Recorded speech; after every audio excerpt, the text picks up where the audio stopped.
Pan rolls are deep-fried, stuffed crepes. This starts with a delicious meat filling. Crepes are then prepared and they are stuffed and rolled. These are then dipped in beaten egg and rolled in breadcrumbs. It's then deep-fried.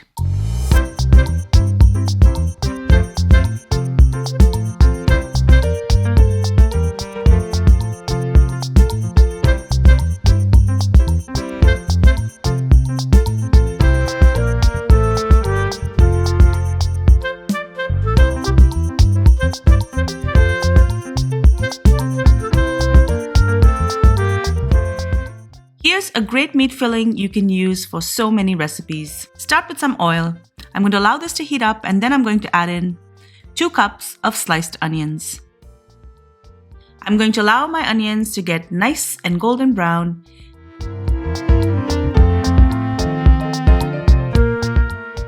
And then I will transfer it to my grinding jar.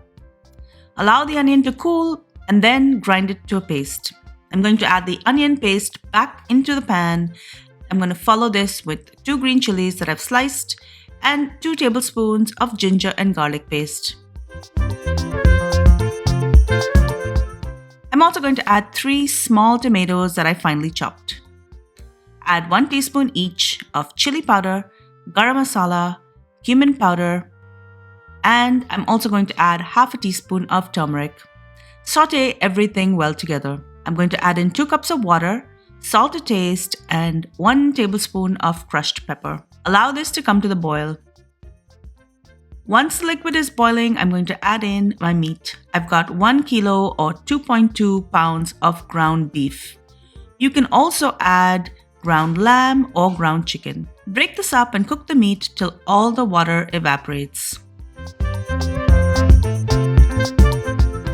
I'm also going to be adding about a cup of frozen peas. This may take about 40 minutes for all of the water to evaporate. Finally, I'm going to add 1 cup of chopped coriander and I'm going to allow this to cool. You can make this ahead and store this in your refrigerator. To make the crepes, I'm going to start with 2 cups of all-purpose sifted flour and I've got 3 cups of water. I'm going to be adding the water a little bit at a time, beating as I go to make sure there's no lumps in the batter. I'm also going to add 2 eggs in between.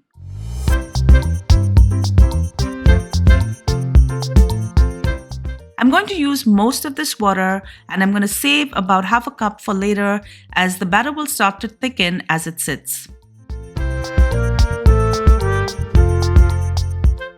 The batter should have a consistency of a light cream. To make the crepes, this is the process I like to follow. I have my batter, my cup measurement, a non-stick pan, and I have a chopping board that I've covered with a tea towel. I also have some oil. I'm going to add a little bit of oil to the hot pan and I will use about a 1/4 cup of the batter. Add it straight into the hot pan and swirl it all around to coat. I'm going to allow this to cook and then I'm just going to take the pan, flip it over and tap it on the board to release the crepe. Keep doing this, cooking the crepes on one side. I will also be transferring the crepes to another surface where they can cool completely.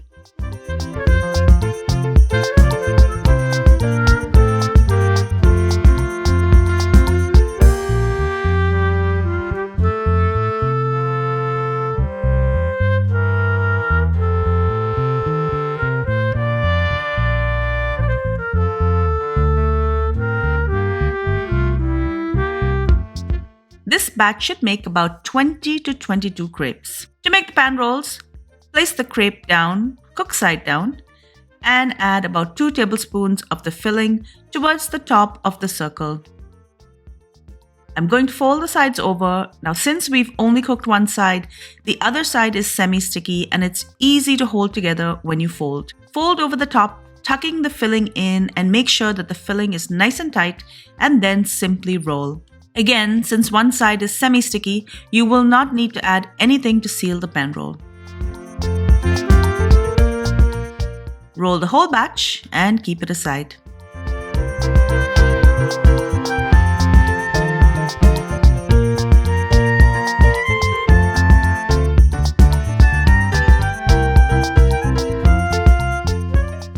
for the breading, I have 3 beaten eggs and about 2 to 3 cups of breadcrumbs.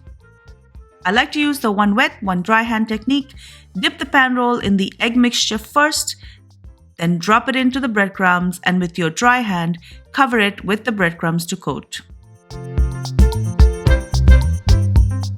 If you have a pan roll that starts to split, don't worry, it's mostly fixable with some extra egg and breadcrumbs. Once all of my pan rolls are breaded and ready, I'm gently going to drop them into hot oil. I used to shallow fry my pan rolls. You might have seen that in my earlier video. You can certainly do that. I find that deep frying these briefly give a nice all-around crispness, and it's also much faster. Cook them till the exterior is nice and golden brown and then remove. These can be easily reheated in the oven or the air fryer. I wish I could make them faster than they're eaten in my house. Enjoy!